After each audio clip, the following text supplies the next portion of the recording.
एक गरीब कॉलेज छात्रा ने 70 साल के एक स्वामी से शादी कर ली। 10 दिन बाद उसे एक चौंकाने वाला रहस्य पता चला। प्रिया 22 साल की थी, शिक्षा शास्त्र में अंतिम वर्ष की छात्रा। वो उत्तराखंड के पहाड़ी इलाके की रहने वाली थी। उसका परिवार बेहद गरीब था। पिता बीमार थे, मां कमजोर थीं और 2 छोटे भाई बहन अभी भी मिडिल स्कूल में पढ़ रहे थे।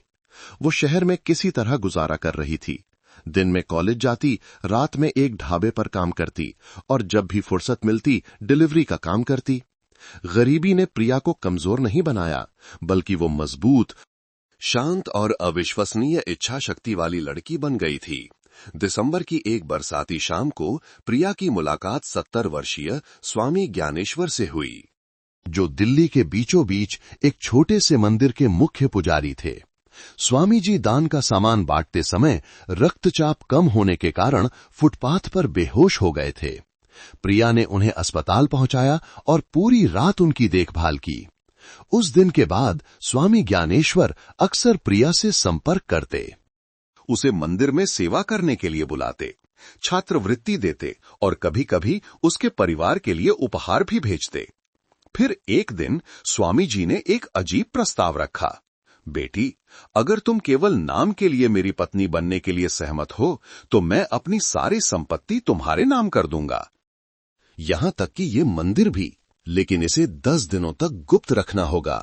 प्रिया स्तब्ध रह गई। वो भ्रमित, परेशान और डरी हुई थी, लेकिन अंत में अपनी मां के दिल के ऑपरेशन में मदद करने के वादे के कारण, अपनी आने वाली फीस के कारण और उन बरसाती रातों के कारण जब उसके पास रात के खाने के लिए 20 रुपए भी नहीं होते थे, प्रिया ने चुपचाप सिर हिला दिया। शादी चुपचाप हुई। न कोई बैंड बाजा, न कोई रिश्तेदार, सिर्फ प्रिया, स्वामी जी और एक विवाह पंजीकरण का प्रमाण पत्र। 10 दिन बाद जब वो युवा लड़की अभी भी खामोशी में डूबी हुई थी, तो एक चौंकाने वाला रहस्य सामने आया। विवाह प्रमाण पत्र पर हस्ताक्षर करने के 10 दिन बाद भी प्रिया स्वामी ज्ञानेश्वर की आंखों में सीधे देखने की हिम्मत नहीं कर पा रही थी। ऐसा नहीं था कि वो डरती थी, बल्कि इसलिए कि हर बार जब वो उन आंखों को देखती तो उसका दिल अंतर्विरोधों से भर जाता। एक तरफ उसे ऐसा लगता जैसे वो उस व्यक्ति को धोखा दे रही है जिसने उसकी मदद की थी, लेकिन दूसरी ओर वो बेचैन महसूस करती, जैसे कि उसने एक ऐसी भूमिका में कदम रखा हो जिसकी पटकथा उसे किसी ने नहीं दी थी। प्रिया मंदिर में नहीं रहती थी, लेकिन हर दिन आती थी। वो आंगन में झाड़ू लगाती, पौधों को पानी देती और शाकाहारी भोजन बनाती। स्वामी ज्ञानेश्वर ने उसे कभी नहीं छुआ, यहां तक कि हमेशा एक उचित दूरी बनाए रखी, ठीक एक ऐसे तपस्वी की तरह जो शांति का आदी हो। वो उसे बेटी कहते और खुद को स्वामी जी कहते, जैसे कि वो विवाह प्रमाण पत्र सिर्फ एक औपचारिकता हो और कुछ नहीं।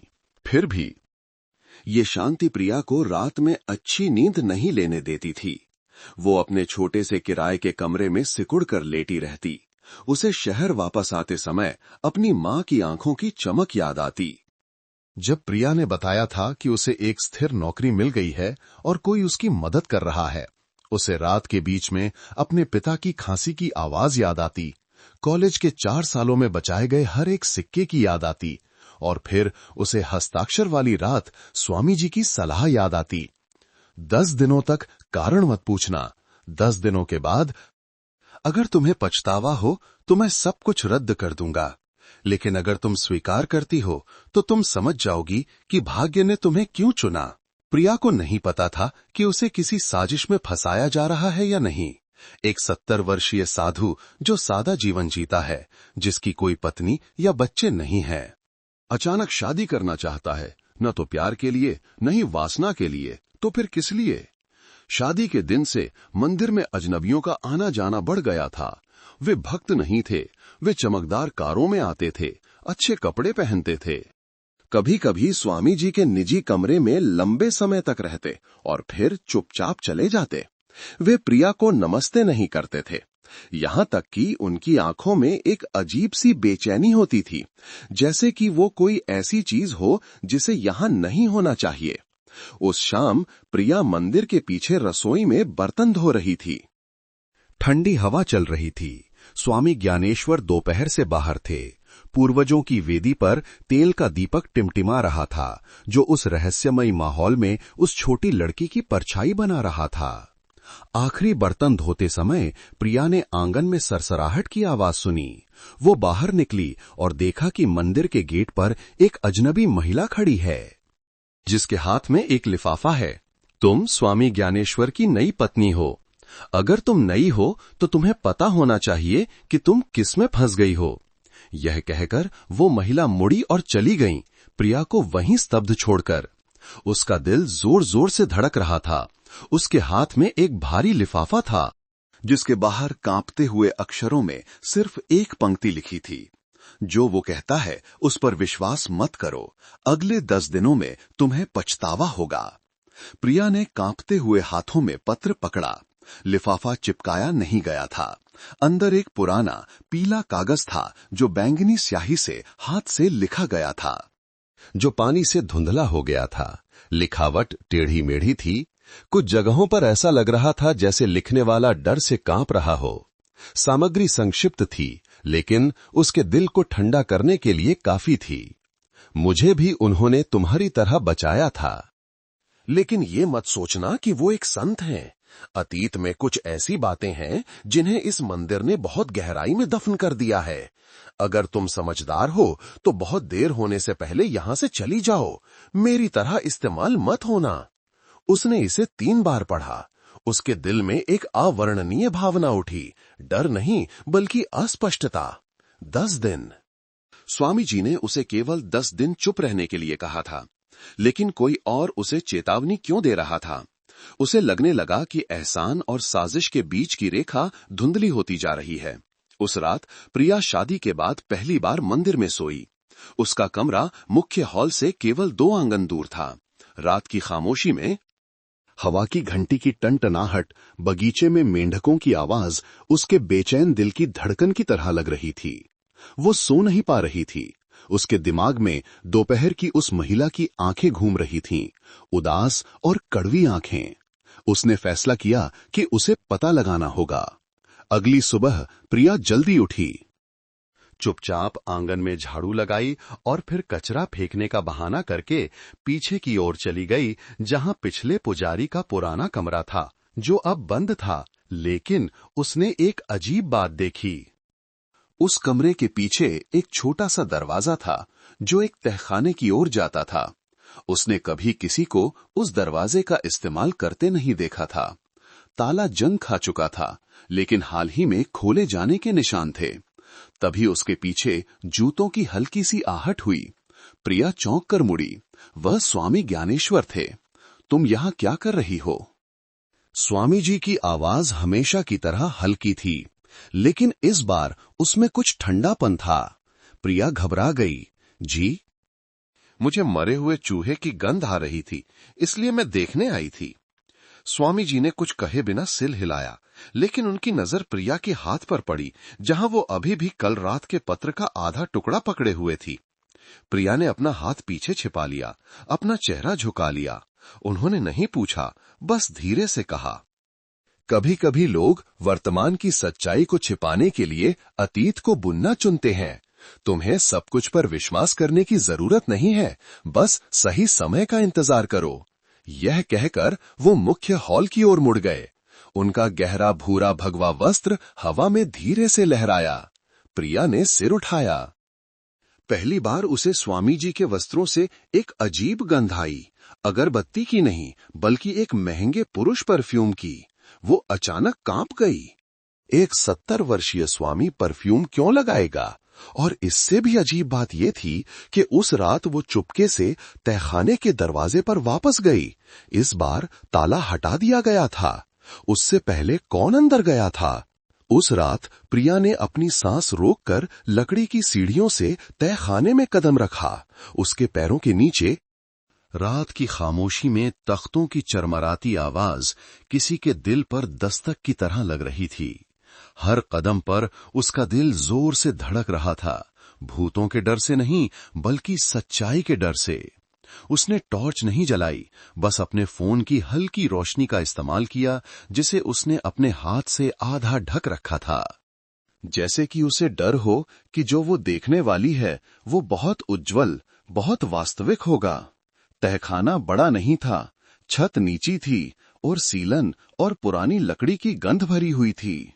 किताबों की अलमारियां धूल से भरी थीं, लेकिन जिस चीज ने प्रिया को रोक दिया वो कोने में एक पुरानी कांच की अलमारी थी, जिसके अंदर ऐसी चीजें थीं जिनकी किसी को मंदिर में होने की उम्मीद नहीं थी। तस्वीरें, फाइलें और दूसरों के नाम पर जमीन के कागजात। उसने सावधानी से एक फाइल खोली जिसमें एक संपत्ति हस्तांतरण अनुबंध था, जिस पर सुमन शर्मा नाम की एक महिला ने हस्ताक्षर किए थे। प्राप्तकर्ता का नाम था फामची तम। प्रिया की सांस रुक गई। उसे वो नाम याद आया। ये उस महिला का नाम था जिसने उसे मंदिर के गेट पर पत्र दिया था। लेकिन एक स्वामी का जमीन के हस्तांतरण से क्या लेना देना? इसके अलावा हस्ताक्षरकर्ता वही थे जिन्होंने अपना जीवन बुद्ध की शरण में बिताने की कसम खाई थी। अगली एक फीकी तस्वीर थी। तस्वीर में स्वामी ज्ञानेश्वर, जो उस समय जवान थे, एक ऐसी महिला के बगल में खड़े थे जिसका चेहरा अजीब तरह से प्रिया जैसा था। उसने अपना थूक निगला, उसके हाथ कांपने लगे। उसने तस्वीर के पीछे देखा। टेढ़ी मेढ़ी लिखावट थी, मैं तुम्हारा ऋणी हूं, एक वादा और एक सच। प्रिया ने अचानक ऊपर से कदमों की आहट सुनी। उसने जल्दी से तस्वीर अपनी जेब में डाली, फोन बंद कर दिया और लकड़ी की अलमारी के पीछे अंधेरे कोने में छिप गई। तहखाने का दरवाजा खोला, ऊपर से रोशनी आई। कोई नीचे आ रहा था। भारी कदमों की आवाज। ये स्वामी ज्ञानेश्वर नहीं थे। ये आदमी लंबा और मोटा था। जब टॉर्च की रोशनी पड़ी तो प्रिया ने एक कधेड़ उम्र के आदमी को काले सूट में दराजों में कुछ खोजते हुए देखा। उसके हाथ में एक पीली फाइल थी।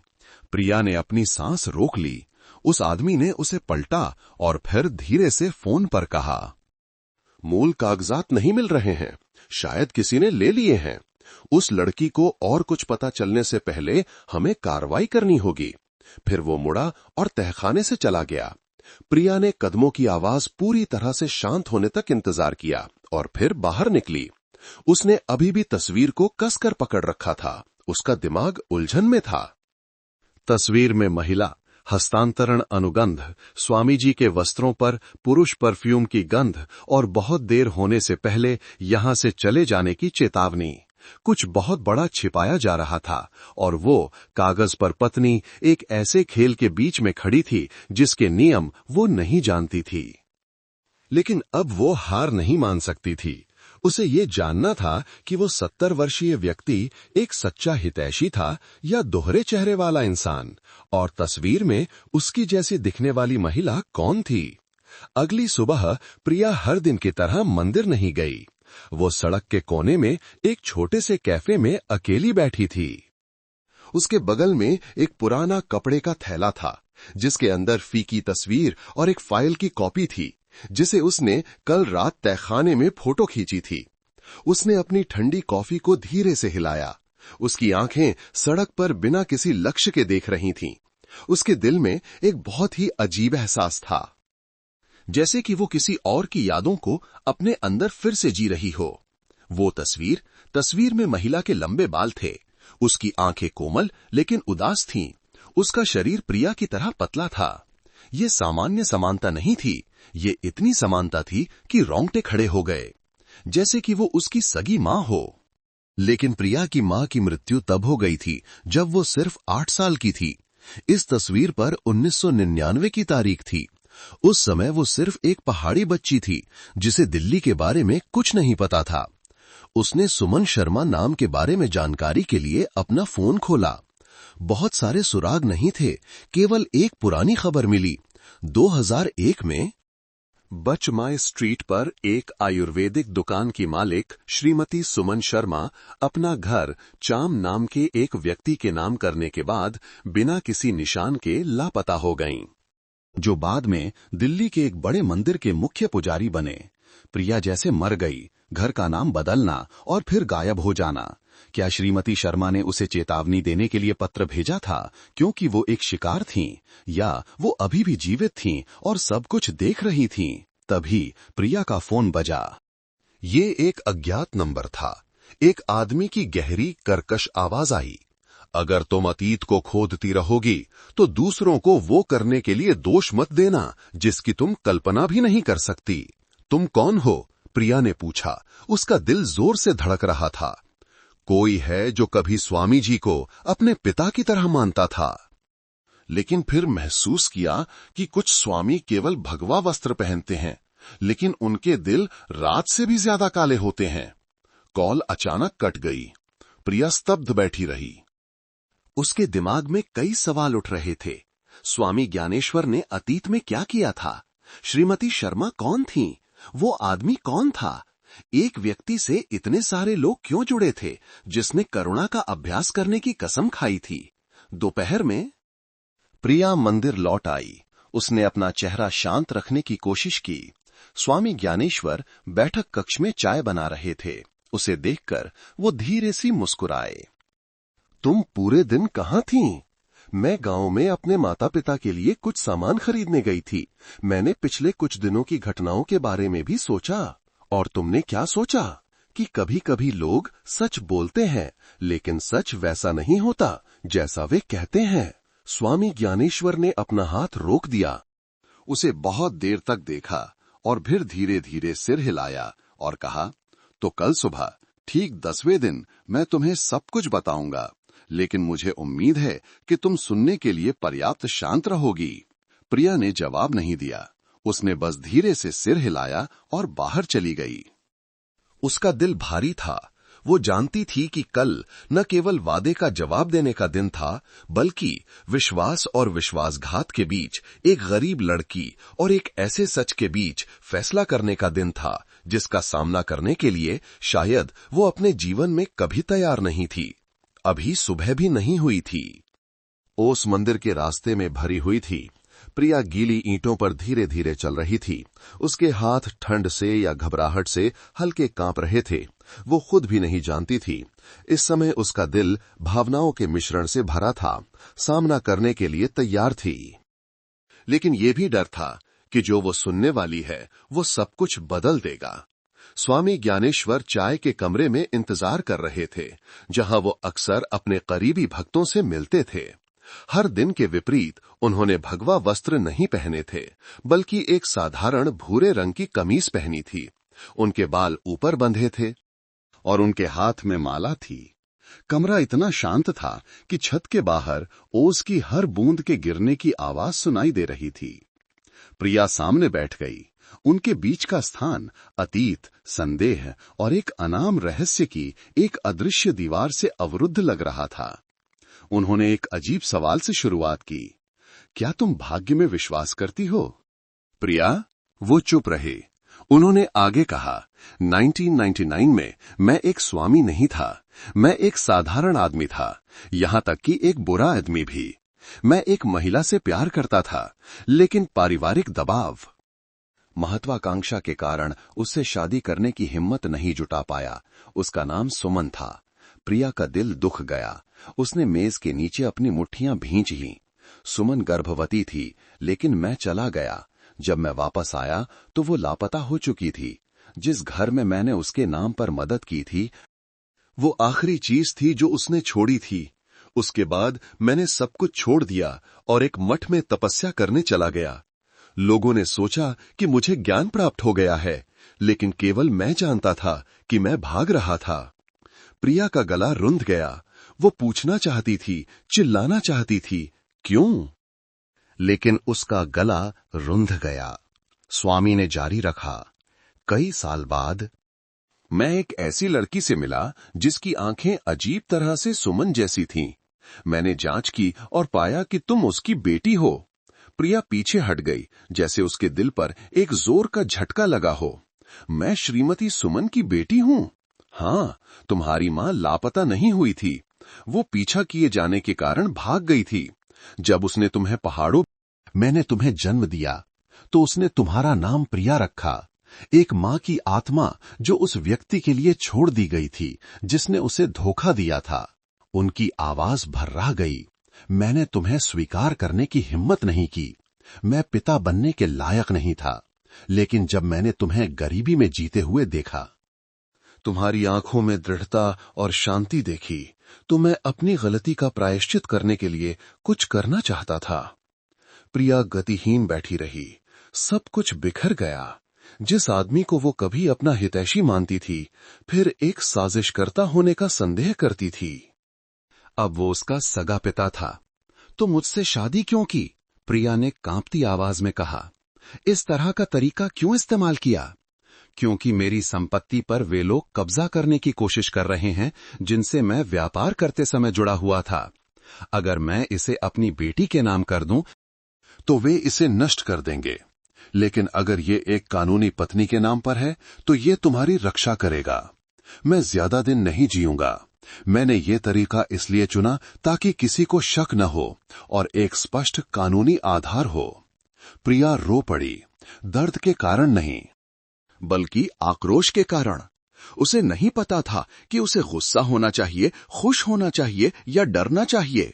उसे बस लगा कि उसका दिल एक अस्वीकृत अतीत और एक बहुत ही कड़वे वर्तमान के बीच दो हिस्सों में बंट गया है। वो बिना कुछ कहे उठी और मुड़ गई। ज्ञानेश्वर ने उसे नहीं रोका, बस धीरे से पीछे से कहा, मैं तुमसे माफी नहीं मांग रहा हूं।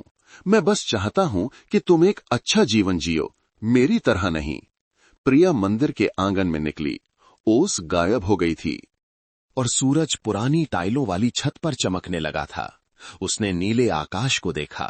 सब कुछ बदल गया था और वो अब एक स्वामी से शादी करने वाली गरीब लड़की नहीं थी। वो एक बेटी थी जिसने अपने जीवन की जड़ों को फिर से खोज लिया था। उस भाग्यशाली सुबह के 3 दिन बाद प्रिया मंदिर नहीं लौटी। उसने कॉलेज से छुट्टी ले ली। फोन नहीं उठाया और लगभग सभी संपर्कों से गायब हो गई। उसे सांस लेने के लिए अपने सगे पिता के नाम को निगलने के लिए समय चाहिए था, जो एक हड्डी की तरह उसके गले में फंस गया था, जिसे वो निगल नहीं सकती थी। जीवन भर वो मानती रही कि उसकी मां बीमारी से मरी है। अब सच्चाई ठंडे पानी की बाल्टी की तरह उसकी यादों पर सीधी पड़ी थी। वो मां सुमन को धोखा दिया गया था। उसका पीछा किया गया था और शायद अभी भी जीवित थी। लेकिन मां ने पिता के बारे में कभी क्यों नहीं बताया? उन्होंने चुप रहना और गायब हो जाना क्यों चुना? प्रिया अपनी मां की तरह चुप नहीं रहना चाहती थी। वह 13वें दिन देर शाम को मंदिर लौटी। उसका चेहरा थका हुआ था, लेकिन उसकी आंखें दृढ़ थीं। जैसे ही वो मंदिर के आंगन में दाखिल हुई, काले सूट पहने 2 आदमी पहले से ही इंतजार कर रहे थे। उनमें से एक वही था जो तहखाने में दिखाई दिया था, जिसने उसे फोन पर धमकी दी थी। मिस प्रिया, हम चाहते हैं कि आप कुछ कागजात पर हस्ताक्षर करें। स्वामी ज्ञानेश्वर ने अपनी सारी संपत्ति हस्तांतरित करने पर सहमति व्यक्त की है और एक अस्थायी संरक्षक के रूप में इसे पूरा करना आपकी जिम्मेदारी है। उस आदमी की मुस्कान चिकनी थी।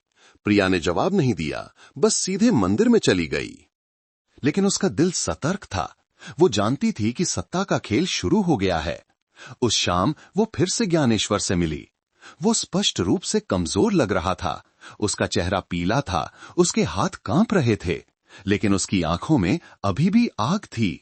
गुस्से की आग नहीं, बल्कि एक ऐसे व्यक्ति की आग जो अपने जीवन की वसीयत सौंपने वाला था। वे जानते हैं कि मैं मंदिर तुम्हें सौंपने वाला हूं। वे इसे स्वीकार नहीं करेंगे। सालों पहले मैं कुछ अवैध भूमि सौदों के लिए एक नाम मात्र का धारक था, जिससे उन्हें पैसे धोने में मदद मिली। मेरे साधु बनने के बाद भी उन्होंने संपत्ति को वैध बनाने के लिए मंदिर के कानूनी व्यक्ति में हेरफेर करने के तरीके खोजे। ज्ञानेश्वर ने आह भरी। प्रिया ने भौहें छिकोड़ी। वे कौन हैं? अमीर और शक्तिशाली व्यापारियों का एक समूह। नेता विक्रम सिंह है, जिसने तुम्हें अभी अभी हस्ताक्षर करने के लिए कागजात दिए थे। प्रिया को वो नाम अच्छी तरह याद था।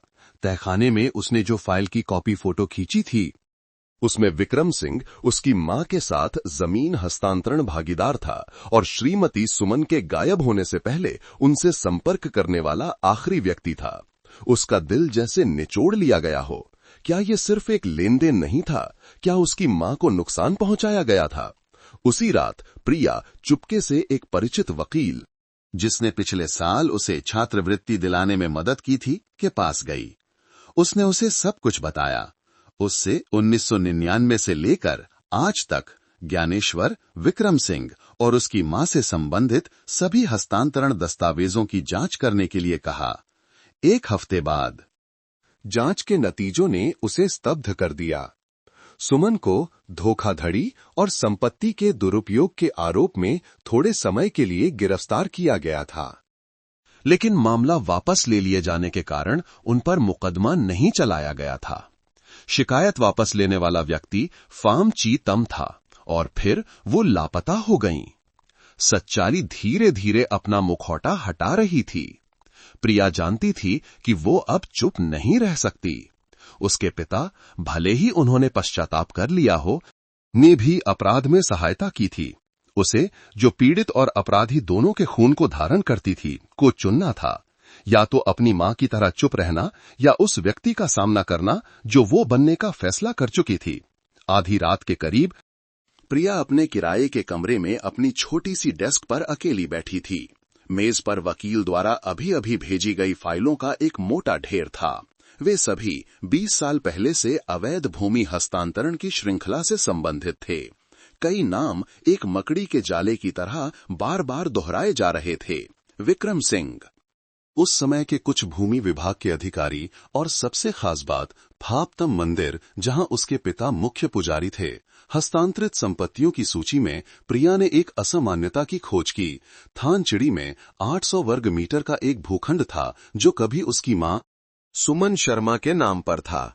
फाइल में स्पष्ट रूप से कहा गया था कि उसकी मां ने स्वेच्छा से उस भूखंड को फापतम मंदिर के नाम पर एक चैरिटी फंड में दान कर दिया था। प्रिया कड़वाहट से हंसी। स्वेच्छा से? जब उसे धोखाधड़ी के आरोप में गिरफ्तार किया गया था और दान पर हस्ताक्षर करने के तुरंत बाद रिहा कर दिया था। नहीं, ये एक प्रचंड जबरदस्ती थी। अगली सुबह प्रिया ने सक्रिय रूप से विक्रम सिंह को एक शानदार कैफे में मिलने के लिए बुलाया। वो हैरान था, लेकिन तुरंत मान गया। शायद ये सोचकर कि वो देहाती लड़की आखिरकार समझदार हो गई थी। मैं स्वामी जी द्वारा छोड़ी गई संपत्ति के हिस्से के बारे में सीधे आपसे बात करना चाहती हूँ, प्रिया ने शांति से कहा। अच्छा है, मुझे पता था कि तुम होशियार हो। बस यहाँ हस्ताक्षर करो, तुम्हें 5 करोड़ नकद मिलेंगे। उस पुराने मंदिर को रखने की कोई जरूरत नहीं है। उसने एक फाइल पेश की। प्रिया ने उसे नहीं छुआ। मेरी एक शर्त है। उसने सीधे उसकी आंखों में देखा। मैं चाहता हूं कि आप पुष्टि करें कि 2001 में क्या आप ही थे जिसने मेरी मां सुमन शर्मा को थानट्री में भूखंड हस्तांतरित करने के लिए मजबूर किया था। श्री सिंह एक पल के लिए रुके, लेकिन फिर जोर से हंसे। तुम क्या कह रही हो? तुम्हें लगता है कि मुझे 20 साल पहले का कोई बेकार नाम याद होगा? प्रिया ने धीरे से एक यूएसबी ड्राइव मेज पर रखी। इसमें मेरी और एक पूर्व भूमि अधिकारी के बीच एक फोन कॉल की रिकॉर्डिंग है। उन्होंने स्पष्ट रूप से कहा कि आप ही मेरी मां को कार्यालय में लाए थे। उन्हें धमकी दी थी कि अगर उन्होंने हस्ताक्षर नहीं किए तो उन्हें धोखाधड़ी के आरोप में जेल जाना पड़ेगा। श्री सिंह का चेहरा बदल गया, लेकिन उन्होंने शांत रहने की कोशिश की। तुम क्या करने की योजना बना रही हो? मुझसे पैसे ऐंठने की? नहीं, मैं बस चाहता हूं कि आप जानें कि मैं पिछले हफ्ते की भोली भाली लड़की नहीं रही। मुझे पता है कि मैं कौन हूं और मुझे पता है कि आप लोगों ने मेरी मां को कैसे गायब कर दिया। ये कहकर प्रिया उठी और यूएसबी ड्राइव वहीं छोड़ गई। उसे पैसे नहीं चाहिए थे। वो जो चाहती थी वो ये था कि सच सामने आए और जिन लोगों ने उसकी मां को दफनाया था उन्हें कीमत चुकानी पड़े। उस शाम प्रिया मंदिर लौट आई। स्वामी ज्ञानेश्वर आंगन में बैठे थे। उनकी आंखें टिमटिमाती लालटेन की ओर देख रही थीं। प्रिया पास आई, धीरे से अपना हाथ उनके कंधे पर रखा। पिताजी ने गलती की, लेकिन मैं उसे सुधार दूंगी। ज्ञानेश्वर ने कुछ नहीं कहा, बस एक आंसू बहाया। ये नहीं पता कि पछतावा के लिए या पहली बार ये महसूस करने के लिए कि उनकी एक बेटी है, इतनी मजबूत। 5 मार्च को प्रिया वकील नाम हुई के कार्यालय में हाथ में एक मोटी फाइल लेकर दाखिल हुई। उसके चेहरे पर पहले जैसा भ्रम नहीं था। उसके सामने वकील रोहन थे, जिन्होंने उसे अंतिम वर्ष में छात्रवृत्ति दिलाने में मदद की थी। अब वो पहले व्यक्ति थे जिन पर उसने एक लंबी और कठिन लड़ाई शुरू करने के लिए भरोसा किया था। क्या तुम निश्चित हो? वकील रोहन ने पूछा, सावधानी से बंधी हुई फाइल को देखते हुए। हाँ, मैं श्री विक्रम सिंह के समूह पर मेरी मां को प्रच्छन्न दान के रूप में संपत्ति हस्तांतरित करने के लिए मुकदमा करना चाहती हूं, प्रिया ने दृढ़ता से जवाब दिया। रोहन ने सिर हिलाया। उसकी आंखों में आश्चर्य और प्रशंसा का भाव था। वो गरीब कॉलेज छात्रा अब एक ऐसी महिला बन गई थी जो जानती थी कि उसे क्या करना है। अब कमजोर या टालमटोल करने वाली नहीं, दीवानी मुकदमा जल्दी से तैयार किया गया। मुख्य आरोप आपराधिक नहीं हो सकता था क्योंकि अभियोजन की समय सीमा समाप्त हो गई थी, लेकिन प्रिया और वकील ने एक रणनीतिक दृष्टिकोण चुना, जबरदस्ती के कृत्य की निंदा करना। अवैधता के संकेतों के कारण हस्तांतरण अनुबंधों की वैधता को रद्द करने का अनुरोध करना और साथ ही श्रीमती सुमन शर्मा की कानूनी संपत्ति की वापसी की मांग करना, जिन्हें अभी भी लापता माना जाता था। प्रिया जानती थी कि ये आसान नहीं था, लेकिन उसके हाथ में एक मजबूत कार्ड था जिसका नाम रेखा था, जो उसकी मां की सबसे अच्छी दोस्त थी और लापता होने से पहले श्रीमती सुमन के साथ काम करती थी। कई दिनों तक ऑनलाइन खोज करने के बाद वो डान फंड्रू जिले के बाहरी इलाके में एक छोटे से घर तक पहुंची। श्रीमती रेखा अब लगभग 70 वर्ष की थीं, अकेले चुपचाप रहती थीं, लेकिन जब प्रिया ने अपनी मां का उल्लेख किया तो उनकी आंखें तुरंत आंसुओं से भर गईं। सुमन एक अच्छी दोस्त थी। उस साल उसे जेल जाने की धमकी दी गई थी क्योंकि वो सिंह के जमीन के कागजात में फंस गई थी। उसने किसी को धोखा नहीं दिया था, उन्होंने ही उसे फंसाया था। श्रीमती रेखा ने कांपते हुए बताया। प्रिया ने पुरानी तस्वीर निकाली, वो तस्वीर जो ज्ञानेश्वर ने तहखाने में रखी थी। श्रीमती रेखा ने उसे बहुत देर तक देखा और फिर हिंगना कर, ये बच्ची सुमन की बेटी है ना? बहुत मिलती है। उसने एक बार कहा था कि अगर कुछ हो जाए तो बच्ची को अपनी मां के हिस्से के लिए बहुत मजबूत रहना होगा। प्रिया ने अपने होंठ कसकर भींच लिए। आंसू बह निकले, कमजोरी के कारण नहीं, बल्कि इसलिए कि आखिरकार उसे अतीत से एक पुष्टि मिली थी। उसकी मां गलत नहीं थी, उसकी मां सत्ता और झूठ के बवंडर के बीच बहुत अकेली थी। मुकदमा दायर करने के दिन प्रिया अदालत के गेट के सामने खड़ी थी, हाथ में फाइल कसकर पकड़े हुए। पत्रकारों को अभी तक कहानी नहीं पता थी, लेकिन जल्द ही ये सामने आ जाएगी। विक्रम सिंह आसानी से चुप नहीं बैठने वाला था और प्रिया जानती थी कि वो एक ऐसे समूह के खिलाफ युद्ध की घोषणा कर रही है जो 2 दशकों से अंधेरे में मौजूद था। उस शाम उसे एक संदेश मिला, अगर तुम मुकदमा वापस नहीं लेती हो तो कीमत सिर्फ अतीत नहीं होगी, हम तुम्हारा भविष्य छीन लेंगे। प्रिया ने पढ़कर बस मुस्कुरा दी। वो अब किसी की आंखों से डरने वाली लड़की नहीं थी, वो अब उस महिला की बेटी थी जिसकी गरिमा छीन ली गई थी और अपनी मां के दर्द और गर्व दोनों की उत्तराधिकारी थी। मुकदमा दायर करने के 3 दिन बाद प्रिया ऑनलाइन मंचों पर चर्चा का विषय बन गई, लेकिन उस तरह से नहीं जैसी वो चाहती थी। एक टैबलॉइड वेबसाइट ने एक बदनामी से भरा लेख प्रकाशित किया जिसका शीर्षक था, 70 वर्षीय स्वामी से शादी करने वाली लड़की संपत्ति हड़पने के लिए मुकदमा करती है या एक सावधानी पूर्वक रची गई साजिश। लेख के नीचे हजारों टिप्पणियां थीं। कुछ गालियां दे रहे थे, कुछ मजाक उड़ा रहे थे। किसी को परवाह नहीं थी कि वो कौन थी, किसी को नहीं पता था कि उसके पिता कौन थे। वे बस एक बात जानते थे, एक युवा लड़की ने एक स्वामी से शादी की और फिर मुकदमे के माध्यम से संपत्ति की मांग की। प्रिया ने हर पंक्ति, हर शब्द को पढ़ा, उसका दिल डूब रहा था। लेकिन उस शाम जब उसके पिता स्वामी ज्ञानेश्वर चुपचाप मंदिर में उसके कमरे में आए तो उनकी आंखें लाल थीं। क्या तुम रुक सकती हो? तुम इस गाली के लायक नहीं हो। मैं भी नहीं चाहता कि तुम मेरे अतीत के कर्मों का बोझ उठाओ। प्रिया ने अपना सिर हिलाया। मैं नहीं रुकूंगी। पिताजी, मेरी मां का जीवन चुप्पी के कारण दफन हो गया था। मैं आगे बढ़ने के लिए जी रही हूं, पीछे हटने के लिए नहीं। इस बात ने उनका गला रुंध दिया। वो जानते थे कि वो गलत थे और अब वो बेटी जो एक आशीर्वाद के रूप में प्रकट हुई थी, वही थी जो उन्हें सच्चाई का सामना करने के लिए मजबूर कर रही थी। अगली सुबह प्रिया को एक गुमनाम ईमेल मिला जिसमें मंदिर के अंदर चुपके से फिल्माया गया एक वीडियो क्लिप था।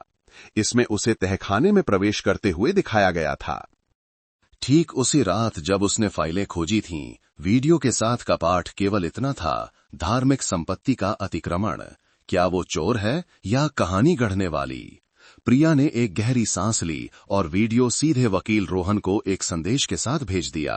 वे मुझे बदनाम करना चाहते हैं तो उन्हें देखने दो कि मैं डरती नहीं हूं, लेकिन हमारे पास कुछ और मजबूत होना चाहिए, कुछ ऐसा जिसे वे नकार नहीं सकते। उसी दोपहर वकील रोहन ने अप्रत्याशित रूप से फोन किया। उसकी आवाज उत्साह से भरी थी। प्रिया, हमारे पास एक नया गवाह है, एक पुराना ड्राइवर जो 10 साल तक विक्रम सिंह के लिए काम करता था। उसने कहा कि उसने एक बार तुम्हारी मां को घबराहट की स्थिति में और पीटे जाने के संकेतों के साथ अस्पताल पहुंचाया था। प्रिया को अपने कानों पर विश्वास नहीं हो रहा था। वो अब कहां रहता है? हुआ बिन प्रांत में। बदला लेने के डर से वो छिप गया, लेकिन अगर उसे कानूनी सुरक्षा मिलती है तो वो गवाही देने के लिए तैयार है। अगली सुबह प्रिया और वकील तुरंत निकल पड़े। घुमावदार पहाड़ी सड़क उसके जीवन के मोड़ों की तरह थी।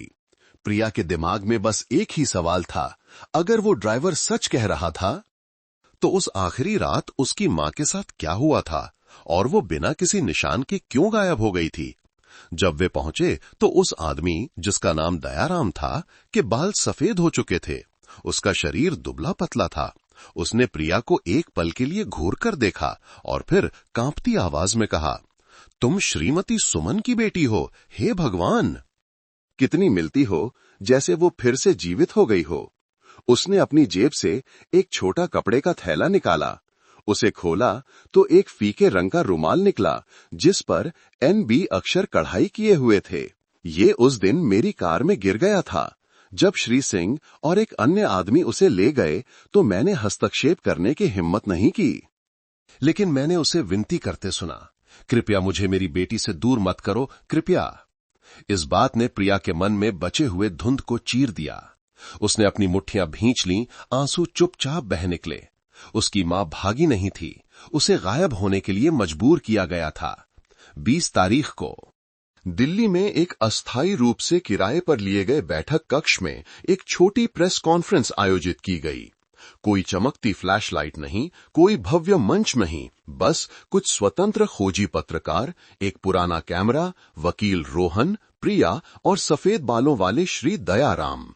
जिस क्षण श्री दयाराम बोलने के लिए मंच पर आए, दृश्य शांत हो गया। उन्होंने कैमरे में नहीं देखा, बस उस काले और सफेद तस्वीर को देखा जो प्रिया लाई थी। उसकी मां श्रीमती सुमन की जवानी की तस्वीर। उनकी आवाज गहरी और स्थिर थी। मैं 1998 से 2008 तक श्री विक्रम सिंह का निजी ड्राइवर था। 2001 में मैंने अपनी आंखों से श्रीमती सुमन शर्मा को पीटे जाते और जमीन हस्तांतरण के कागजात पर हस्ताक्षर करने के लिए मजबूर करते देखा। वो सहमत नहीं थीं। उन्होंने कहा कि अगर उन्होंने हस्ताक्षर नहीं किए तो उनकी बेटी, जो यहां बैठी है, को एक अनाथालय में भेज दिया जाएगा और मां को धोखाधड़ी के आरोप में जेल में डाल दिया जाएगा। श्रीमती सुमन ने रोते हुए हस्ताक्षर किए और उस रात मेरी कार में उन्हें ले जाया गया। ये आखिरी बार था जब मैंने उन्हें देखा था। पूरा कमरा सन्न रह गया। प्रिया ने अपना चेहरा झुका लिया। हर शब्द उसके दिल में चाकू की तरह चुभ रहा था, लेकिन वो रो नहीं सकी। दर्द अब एक लोहे का कवच बन गया था। वकील रोहन ने और सबूत पेश किए। उस दिन श्री दयाराम की कार यात्रा की पुष्टि करने वाला एक दस्तावेज रिकॉर्ड नोटरी कार्यालय में चैरिटी अनुबंध पर हस्ताक्षर करने के समय से मेल खाते थे। सब कुछ एक साथ जुड़ गया। श्रीमती सुमन को हस्ताक्षर करने के लिए मजबूर किया गया और फिर वो गायब हो गईं, एक भी शब्द छोड़े बिना। अंत में रोहन ने निष्कर्ष निकाला, हम आपराधिक आरोप नहीं लगा रहे हैं क्योंकि समय सीमा समाप्त हो गई है, लेकिन हम अदालत से दान अनुबंध को अमान्य घोषित करने, श्रीमती सुमन शर्मा की संपत्ति को बहाल करने और जबरदस्ती, विश्वास के हनन और संपत्ति के दुरुपयोग के आपराधिक संकेतों की जांच करने का अनुरोध करते हैं। 24 घंटे से भी कम समय में मीडिया ने खबर देना शुरू कर दिया। अब पहले की तरह बदनामी भरे शीर्षक नहीं थे, बल्कि स्वामी से शादी करने वाली लड़की के रहस्यमय जीवन का खुलासा, 20 साल पुराने लापता होने के मामले का पर्दाफाश, वकील के पास सबूत, प्रिया की मां श्रीमती सुमन को संपत्ति पर हस्ताक्षर करने के लिए मजबूर किया गया और फिर गायब हो गईं। और फिर जैसा कि अनुमान था, जवाबी हमला बहुत तेजी से आया। उस दोपहर जब प्रिया वकील के कार्यालय से बाहर निकल रही थी, एक मोटरसाइकिल तेजी से गुजरी और कुछ उसकी ओर फेंका गया। सौभाग्य से वो बच गई। वो चीज जमीन पर गिर गई, एक ईंट जिसमें एक कागज का टुकड़ा लिपटा हुआ था। क्या तुम मरे हुए को खोदना चाहती हो? सावधान रहना कि साथ में दफन न हो जाओ। वकील रोहन गुस्से में थे। उन्होंने तुरंत पुलिस को सूचना दी, प्रिया और गवाह के लिए अस्थायी सुरक्षा का अनुरोध किया। अदालत ने भी आधिकारिक तौर पर याचिका स्वीकार कर ली, मामले को जटिल प्रकृति का और कई वर्षों के इतिहास से संबंधित के रूप में वर्गीकृत किया। उस रात प्रिया मंदिर लौटी, अपने पिता के पास बैठी, जो कई दिनों से चुप थे।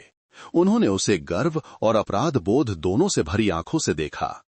मैं तुम्हारे जैसी बेटी के लायक नहीं हूं, लेकिन अगर तुम इस रास्ते पर चलती रहोगी तो मैं तुम्हारे पीछे चलूंगा, चाहे कोई भी कीमत चुकानी पड़े। प्रिया ने धीरे से सिर हिलाया।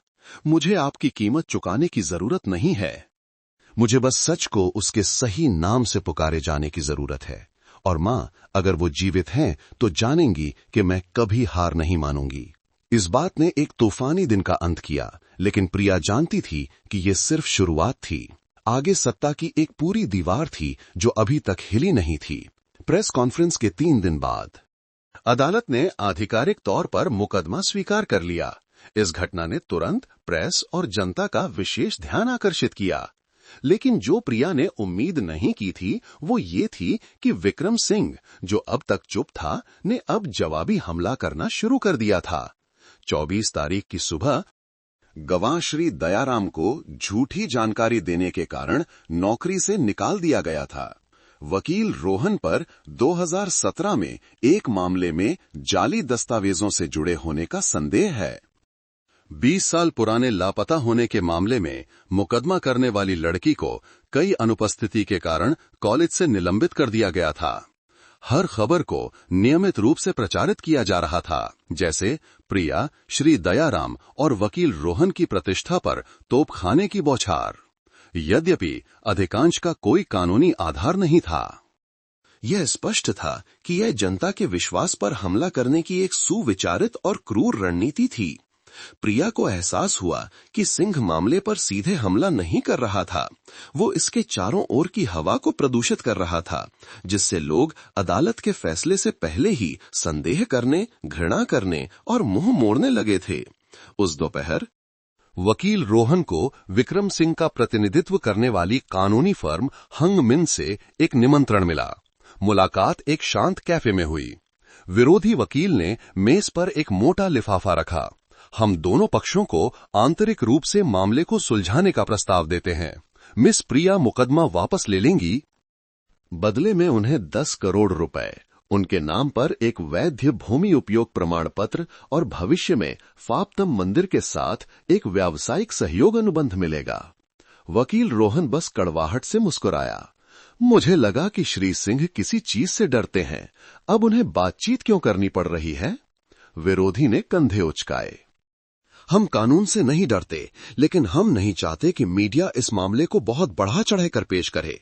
वो लड़की एक कांटा है, जितनी जल्दी हट जाए उतना अच्छा। उस रात रोहन ने प्रिया को सब कुछ बताया। उसने बिना पलक झपकाए सुना और फिर धीरे से कहा, मुझे 10 करोड़ नहीं चाहिए, मुझे अपनी मां की इज्जत चाहिए। मुझे सच को फिर से लिखे जाने की जरूरत है। उसने ये एक शपथ की तरह कहा, जैसे मेज पर एक कील ठोक रही हो। अगली सुबह एक अप्रत्याशित घटना घटी। श्री दयाराम लापता हो गए। उनका फोन संपर्क से बाहर था। जिस किराए के कमरे में वो अस्थायी रूप से रह रहे थे, वो खाली था। जबरन प्रवेश का कोई निशान नहीं था।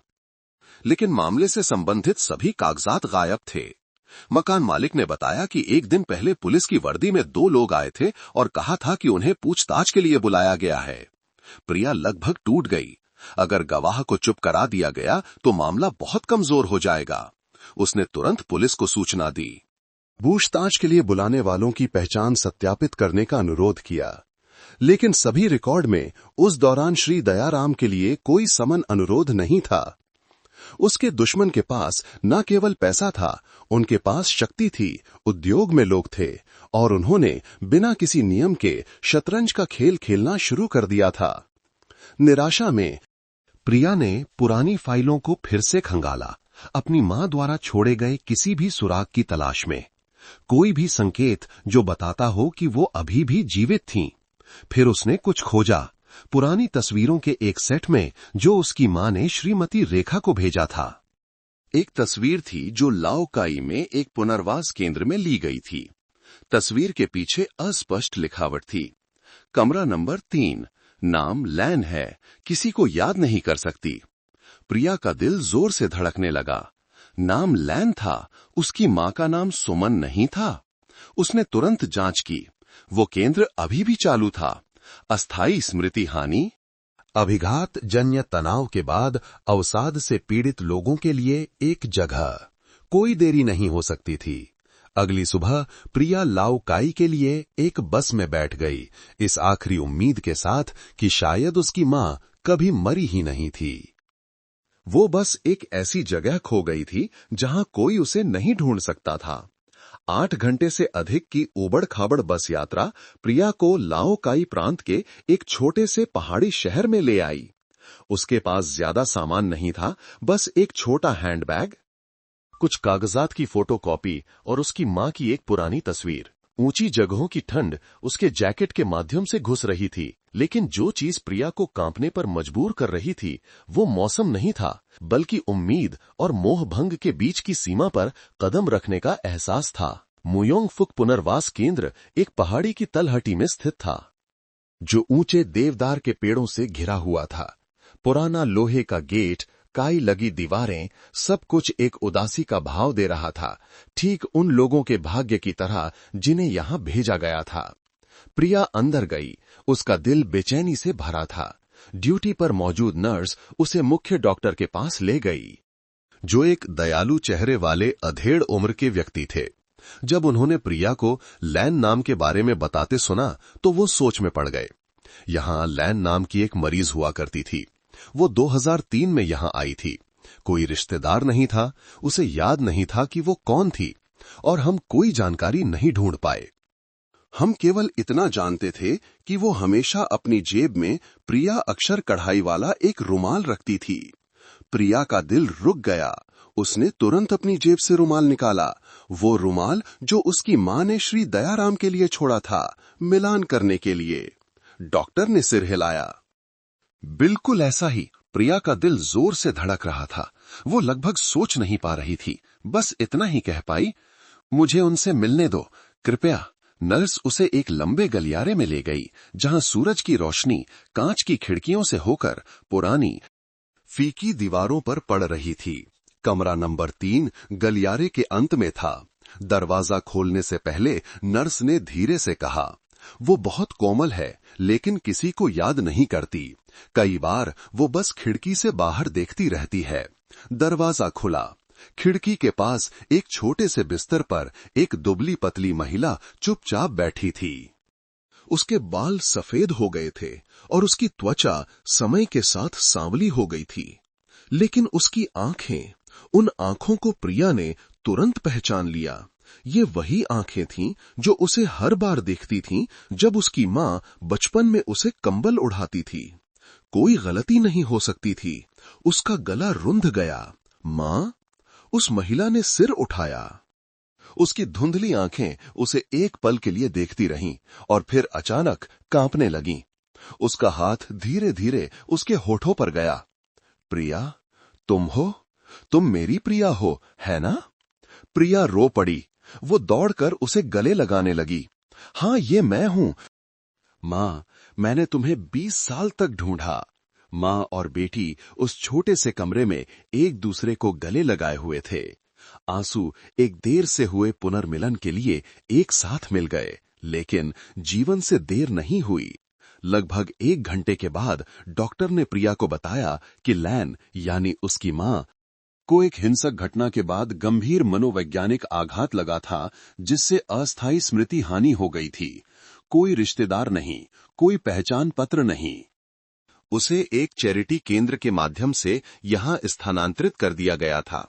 किसी को उसकी उत्पत्ति का पता नहीं था और उसे कभी भी पूरी तरह से याद नहीं आया। लेकिन आज प्रिया को देखकर यादों का एक हिस्सा जाग उठा। उसने फुसफुसाया, तुम जीवित हो, तुम बड़ी हो गई हो। उन्होंने मुझसे कहा कि मुझे भूल जाना चाहिए, लेकिन मैं तुम्हारे बालों की गंध कभी नहीं भूली। प्रिया पूरी दोपहर अपनी मां के बिस्तर के पास बैठी रही। 22 वर्षों में पहली बार उसने महसूस किया कि वो वास्तव में जी रही है, एक स्वामी की पत्नी के रूप में नहीं, एक मुकदमे में वादी के रूप में नहीं, एक पीड़ित की बेटी के रूप में नहीं, बल्कि एक बेटी के रूप में, जिसकी एक मां है। उस शाम उसने वकील रोहन को फोन किया। उसकी आवाज अभी भी घनघार थी। मुझे मेरी मां मिल गई है, वो जीवित है। मैं उसे वापस लाऊंगी और उसे अदालत में ले जाऊंगी ताकि वो खुद कह सके कि उस दिन उसने हस्ताक्षर इसलिए किए थे, स्वेच्छा से नहीं। दूसरे छोर पर रोहन ने बस एक वाक्य कहा, शतरंज का ये खेल अब पलटने लगा है। 2 दिन बाद भावुक पुनर्मिलन के बाद प्रिया ने अपनी मां को दिल्ली वापस लाने के लिए पुनर्वास केंद्र में औपचारिकताएं पूरी कीं। यद्यपि डॉक्टर ने चेतावनी दी थी कि श्रीमती सुमन यानी श्रीमती लैन की याददाश्त अभी पूरी तरह से ठीक नहीं हुई थी, लेकिन तथ्य यह है कि उन्होंने अपनी बेटी को पहचान लिया और महत्वपूर्ण विवरण याद रखे। अदालत के सामने गवाही देने के लिए पर्याप्त था।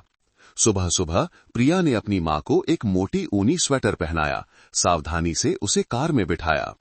उसकी मां अब बहुत कमजोर थीं, उसकी आंखें अभी भी धुंधली थीं, लेकिन जब भी वो अपनी बेटी को देखती तो वो एक नाजुक मुस्कान देती, जैसे कि हवा उसे उड़ा ले जाएगी। कार पहाड़ों से दूर चली गई, मां और बेटी को राजधानी की ओर ले जाते हुए, लेकिन प्रिया को ये उम्मीद नहीं थी कि अंधेरा भी चुपचाप उनके गंतव्य पर उनका इंतजार कर रहा था।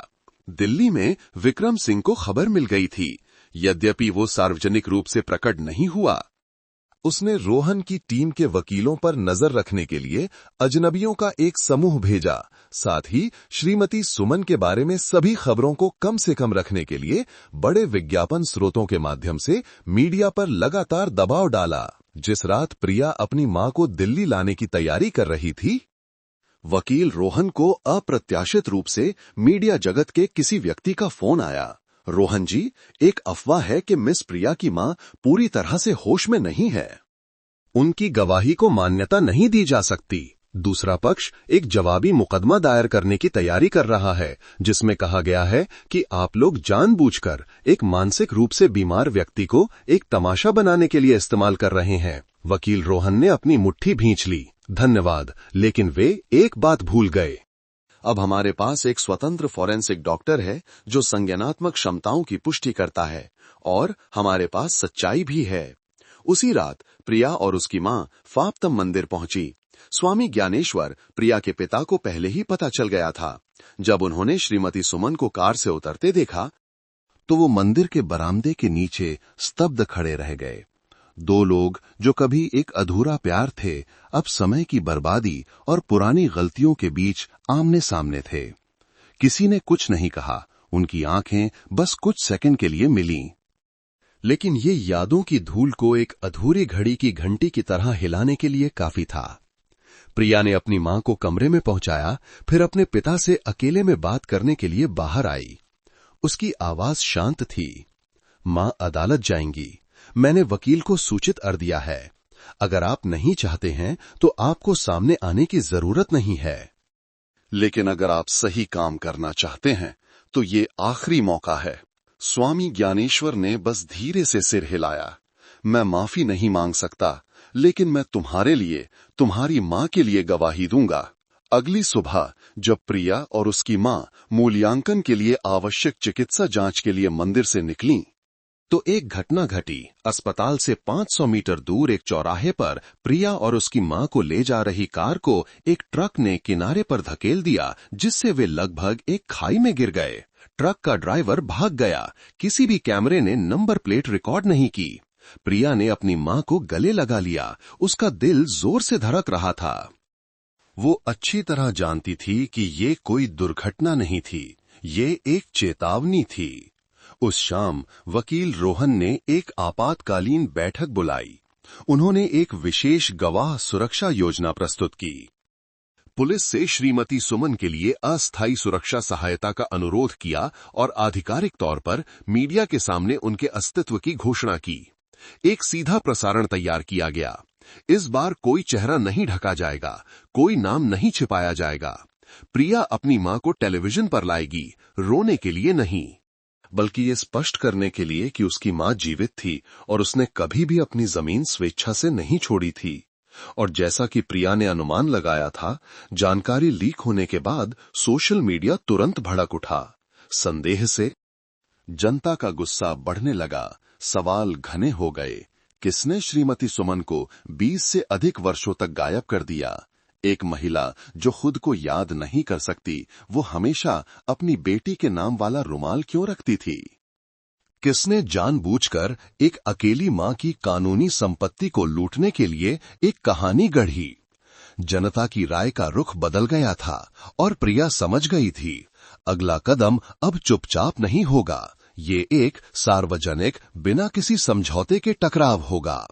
28 तारीख को दिल्ली के जन न्यायालय ने संपत्ति हस्तांतरण अनुबंध को अमान्य घोषित करने और श्रीमती सुमन शर्मा के अधिकारों को बहाल करने के अनुरोध पर एक सार्वजनिक दीवानी मामले की सुनवाई शुरू की। वादी पक्ष प्रिया और वकील रोहन के पास उसकी मां की गवाही थी, जिसमें उसने मजबूर किए जाने और कई वर्षों तक लापता रहने की पुष्टि की थी। साथ ही अन्य कानूनी सबूत जैसे जाली होने के संकेतों वाले नोटरी रिकॉर्ड और चिकित्सा सत्यापन जो ये साबित करता था कि श्रीमती सुमन पूरी तरह से संज्ञानात्मक क्षमताओं से युक्त थीं।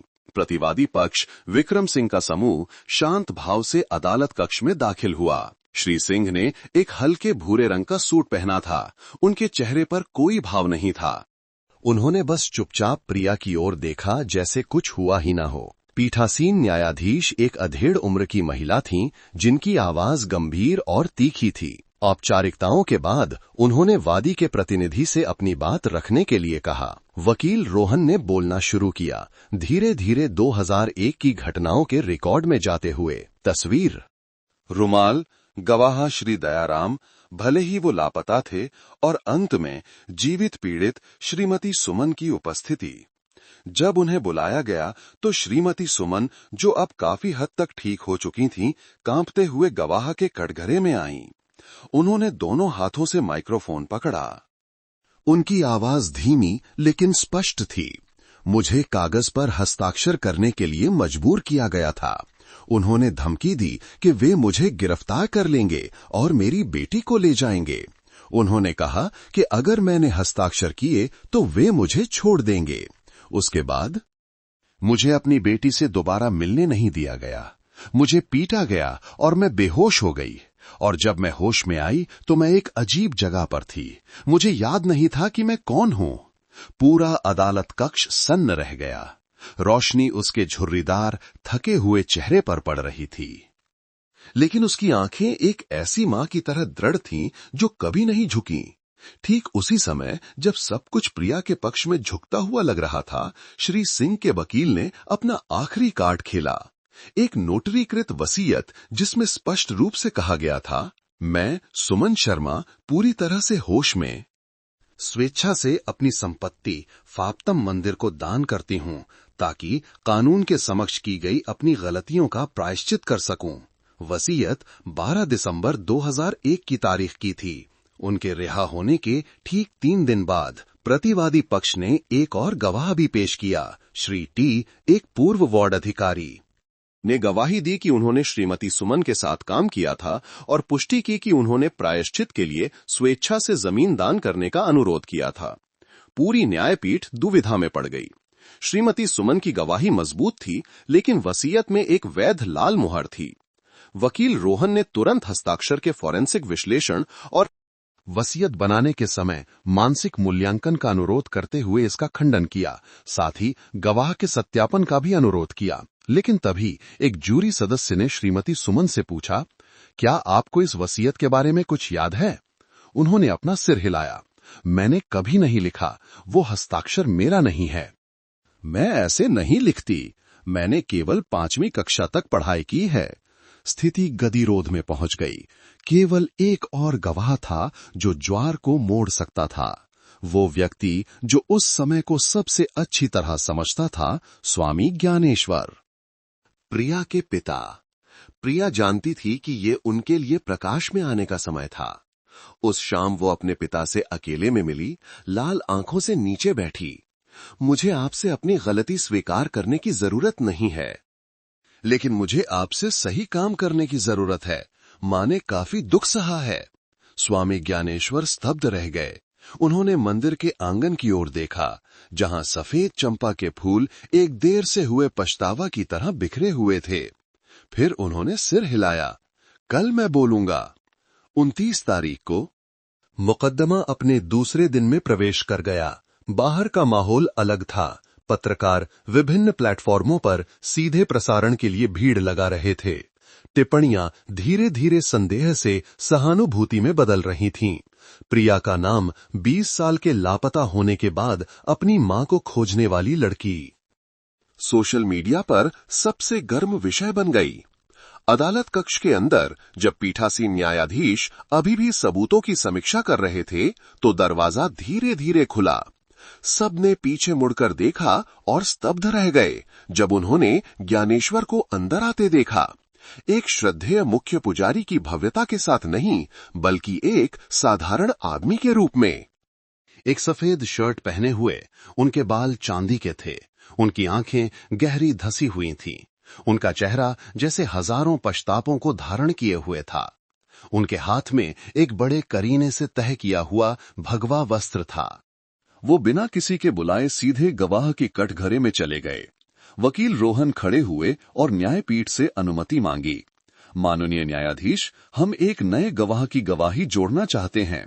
श्री फामचीतम, जो पहले मुकदमे से संबंधित कई संपत्तियों के नाम मात्र के धारक थे और जो 2001 में श्रीमती सुमन को कागजात पर हस्ताक्षर करने के लिए मजबूर किए जाने के समय भी मौजूद थे। पीठासीन न्यायाधीश ने सिर हिलाया, अनुमति दी। पूरा अदालत कक्ष सांस रोके हुए था। श्री ज्ञानेश्वर ने सिर उठाया, सीधे न्यायपीठ को देखा और फिर धीरे धीरे कहा, मैं एक स्वामी के रूप में नहीं, बल्कि एक ऐसे व्यक्ति के रूप में गवाही देना चाहता हूं जिसने गलती की है। 2001 में मैंने श्री विक्रम सिंह के साथ व्यापार में सहयोग किया था। मैं उनके द्वारा विभिन्न तरीकों से जमा किए गए भूखंडों को वैध बनाने में मदद करने के लिए नाम मात्र का धारक था, जिसमें श्रीमती सुमन शर्मा का भूखंड भी शामिल था। वो एक पल के लिए रुके, सांस ली। मैंने उन्हें सीधे मजबूर नहीं किया, लेकिन मुझे पता था कि ये गलत था। मैंने पैसे स्वीकार किए। मैंने समस्याग्रस्त दस्तावेजों की रक्षा के लिए एक साधु की आड़ ली और मैं 20 साल तक चुप रहा। पूरा अदालत कक्ष में हलचल मच गई। श्री सिंह का चेहरा पीला पड़ गया। उनके वकील ने आपत्ति करने के लिए छलांग लगाई, लेकिन पीठासीन न्यायाधीश ने उन्हें चुप रहने का इशारा किया। ज्ञानेश्वर ने जारी रखा, मैं श्रीमती सुमन से प्यार करता था, लेकिन मैंने उन्हें धोखा दिया। मुझे बदनामी का डर था, अपनी इज्जत खोने का डर था, इसलिए मैंने शादी नहीं की। और फिर उन्हें एक कोने में धकेल दिया गया। मुझे पता है कि अब मुझे एक स्वामी का वस्त्र पहनने का कोई अधिकार नहीं है। उन्होंने चुपचाप भगवा वस्त्र को पीठासीन न्यायाधीश के सामने मेज पर रख दिया। मैं अपना पद छोड़ता हूं, लेकिन मैं पुष्टि करना चाहता हूं कि प्रतिवादी पक्ष द्वारा प्रस्तुत वसीयत श्रीमती सुमन द्वारा नहीं बनाई गई थी। मैंने वो हस्ताक्षर पहले देखा है। इसे रिकॉर्ड में डालने के लिए जाली बनाया गया था, लेकिन मैं चुप रहा। आज मैं चुप नहीं रहूंगा। वकील रोहन ने तुरंत इस अवसर का लाभ उठाया। माननीय न्यायाधीश, गवाह ने अभी अभी पुष्टि की है। एक रोमांटिक रिश्ते और विश्वासघात का अस्तित्व। 2 हस्ताक्षर जालसाजी के कृत्य के बारे में स्पष्ट ज्ञान की स्वीकारोक्ति। 3 सच्चाई बताने के लिए एक नागरिक के रूप में अपनी स्थिति को पुनः प्राप्त करने के लिए एक धार्मिक पद का त्याग। पीठासीन न्यायाधीश ने विचार किया। एक जूरी सदस्य ने पूछा, क्या आप जानते हैं कि अगर ये गवाही झूठी है तो आपको 20 से अधिक वर्षों तक झूठी गवाही और अपराध को छिपाने के आरोपों का सामना करना पड़ेगा। ज्ञानेश्वर ने सिर हिलाया। मैं अपराध स्वीकार करने के लिए तैयार हूं, लेकिन कृपया माननीय न्यायाधीश, मां और बेटी को सच्चाई वापस पाने दे। विक्रम सिंह का पक्ष लड़खड़ा गया। उनके वकील ने तुरंत नई गवाही की जांच के लिए सुनवाई स्थगित करने का अनुरोध किया, लेकिन इसे तुरंत खारिज कर दिया गया क्योंकि कोई वैध कारण नहीं था। पूरा अदालत कक्ष तब खुशी से झूम उठा जब पीठासीन न्यायाधीश ने घोषणा की, अदालत नई गवाही स्वीकार करती है। वसीयत की वैधता को हस्ताक्षर के फोरेंसिक विश्लेषण के लिए अस्थायी रूप से निलंबित कर दिया गया है। गवाही और मौजूदा सबूतों के आधार पर मामले के रिकॉर्ड में जाली दस्तावेजों के मामले को आपराधिक जांच एजेंसी को हस्तांतरित करने के लिए पर्याप्त आधार हैं। प्रिया रो पड़ी। नीचे बैठी उसकी मां भी रो पड़ी। दोनों ने एक दूसरे को गले लगा लिया। इस बार उम्मीद के लिए रो रहे थे, दर्द के लिए नहीं। स्वामी ज्ञानेश्वर, अब श्री ज्ञानेश्वर, जिन्होंने अपने साधु का वस्त्र उतार दिया था, ने वहीं पर प्रिया की मां से माफी मांगी और फिर चुपचाप अपनी सीट पर लौट आए। सच्चाई का दरवाजा खुल गया था और हवा का रुख बदल रहा था। 30 तारीख को दीवानी मुकदमे की दूसरी सुनवाई समाप्त होने के 24 घंटे से भी कम समय में घटनाओं की एक श्रृंखला डोमिनो प्रभाव की तरह घटित हुई। विक्रम सिंह, जो कभी सभी जोड़-तोड़ करने वाली ताकतों के पीछे था, को आधिकारिक तौर पर आपराधिक जांच एजेंसी ने जाली दस्तावेज बनाने, संपत्ति हड़पने और दीवानी अनुबंधों पर हस्ताक्षर करने के लिए बुलाया। उसी समय जन अभियोजक कार्यालय ने एक आपराधिक मामला शुरू करने का फैसला किया, जिसे प्रिया के दीवानी मुकदमे से अलग कर दिया गया। खबर तुरंत सभी समाचार पत्रों में फैल गई। उद्यमी विक्रम सिंह आपराधिक जांच के दायरे में 20 साल तक चले अवैध भूमि सौदों की श्रृंखला का खुलासा। 20 साल बाद अपनी मां को खोजने वाली लड़की ऐतिहासिक कानूनी लड़ाई में मुख्य पात्र बन गई। हिरासत में विक्रम सिंह ने एक शांत व्यवहार बनाए रखा, सभी आरोपों से इनकार किया। उसने गवाही दी, मुझे जाली वसीयत के बारे में कुछ नहीं पता। मैंने बस प्रक्रिया का पालन किया। सीधे काम करने वाला पक्ष नोटरी कार्यालय था। मैंने किसी को हस्ताक्षर करने के लिए मजबूर नहीं किया। हालांकि केवल 2 दिन बाद थैंगराम नोटरी कार्यालय का एक पूर्व कर्मचारी, जिसने 2001 में वसीयत के रिकॉर्ड को संभाला था, ने खुद को पेश किया और आंतरिक रिकॉर्ड की एक प्रति प्रदान की, जिसमें दिखाया गया था कि हस्ताक्षर के नमूने को बदल दिया गया था। श्रीमती सुमन की गवाही संग्रहित नमूने से मेल नहीं खाती थी और औपचारिकताएं पूरी होने के बाद कार्यालय के खाते में एक रिश्वत हस्तांतरित की गई थी। धन का स्रोत विक्रम सिंह की एक सहायक कंपनी थी। श्री सिंह का आखिरी ढाल टूटने लगा था। इस बीच प्रिया और उसकी मां को अस्थायी सुरक्षा के तहत रखा गया था। यद्यपि अब सार्वजनिक रूप से धमकी नहीं दी जा रही थी।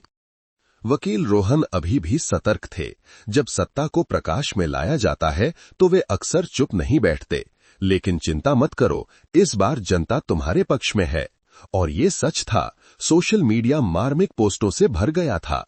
प्रिया को सलाम, कोई भी अपनी मां की इज्जत वापस पाने के लिए इतना कुछ सहने के लायक नहीं है।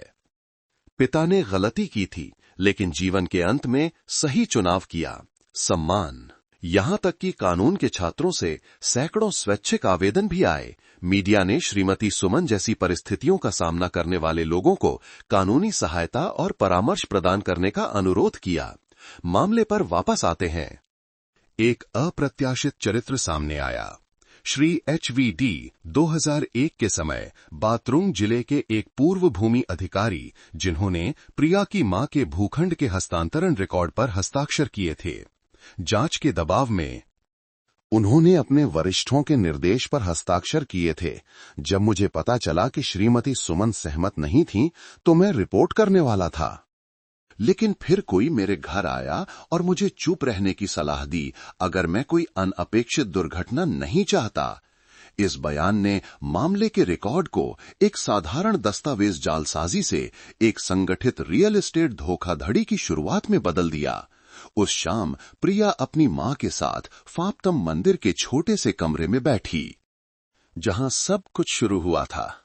उसकी मां अब बेहतर थी, ज्यादा बोल सकती थी, यहां तक कि उसने प्रिया के लिए एक साधारण भोजन भी बनाया था, एक सब्जी का सूप जो प्रिया को बचपन में बहुत पसंद था। भोजन के बीच में उसकी मां ने अपनी बेटी का हाथ पकड़ा। मैं तुम्हें एक बचपन का कर्जदार हूं, लेकिन तुमने मुझे एक पूरा जीवन वापस दे दिया है। प्रिया ने कुछ नहीं कहा, बस अपनी मां को कसकर गले लगा लिया। बाहर मंदिर की घंटी बजी, विदाई के लिए नहीं बल्कि जीवन के एक नए अध्याय की प्रस्तावना के लिए।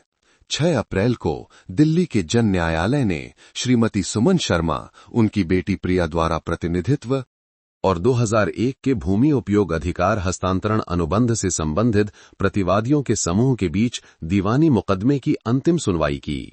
उस दिन अदालत कक्ष लोगों से खचाखच भरा था। माहौल एक तने हुए तार की तरह था। किसी ने कुछ नहीं कहा, लेकिन हर कोई समझता था ये एक ऐसा मुकदमा था जो न केवल एक अनुबंध का फैसला करेगा, बल्कि एक ऐसी पीढ़ी के लिए न्याय की मांग करेगा जिसे चुप रहने के लिए मजबूर किया गया था। वादी पक्ष की ओर से वकील रोहन ने एक एक करके अंतिम दस्तावेज प्रस्तुत किए। 2001 की वसीयत पर हस्ताक्षर के फॉरेंसिक विश्लेषण ने निष्कर्ष निकाला कि ये श्रीमती सुमन की लिखावट से मेल नहीं खाता था। वसीयत बनाने के समय श्रीमती सुमन के मेडिकल रिकॉर्ड ने साबित कर दिया कि वो एक तीव्र मानसिक विकार से पीड़ित थीं। अस्थायी रूप से नागरिक क्षमता खो चुकी थीं। श्री ज्ञानेश्वर, श्री HVD की गवाही और नोटरी कार्यालय के साथ गुप्त लेन देन को साबित करने वाले वित्तीय विवरण। विक्रम सिंह के पक्ष का कोई भी तर्क अब बचाव के लिए पर्याप्त नहीं था। जाली गवाह अदालत में पेश नहीं हुआ, इसलिए प्रतिवादी के पास कोई बचाव नहीं था। श्री सिंह के वकील ने आगे प्रतिनिधित्व करने से इनकार कर दिया क्योंकि मुवक्किल कानूनी टीम के प्रति ईमानदार नहीं था। पीठासीन न्यायाधीश ने अदालत कक्ष को देखा। उनकी आंखें गंभीर लेकिन मानवीय थीं। एक संक्षिप्त विचार विमर्श और फैसले को पढ़ने के बाद अदालत ने घोषणा की, श्रीमती सुमन शर्मा और प्राप्तकर्ता पक्ष के बीच भूमि उपयोग अधिकार हस्तांतरण अनुबंध को अनुबंध की शर्तों के उल्लंघन, जबरदस्ती और दस्तावेज जालसाजी के संकेतों के कारण अमान्य घोषित किया जाता है। अदालत थेन ट्री में भूखंड पर श्रीमती सुमन शर्मा के कानूनी स्वामित्व को बहाल करती है, साथ ही संबंधित पक्षों को भौतिक और नैतिक क्षति सहित नागरिक क्षतिपूर्ति का भुगतान करने का आदेश देती है। अदालत आपराधिक जांच एजेंसी को आपराधिक संकेतों वाले सभी दस्तावेजों को हस्तांतरित करती है ताकि संबंधित व्यक्तियों की आपराधिक जिम्मेदारी को और स्पष्ट किया जा सके। पूरा अदालत कक्ष खुशी से झूम उठा। प्रिया की मां रो पड़ी। प्रिया ने बस चुपचाप अपनी मां का हाथ पकड़ा। आंसू उसके गालों पर लुढ़क रहे थे।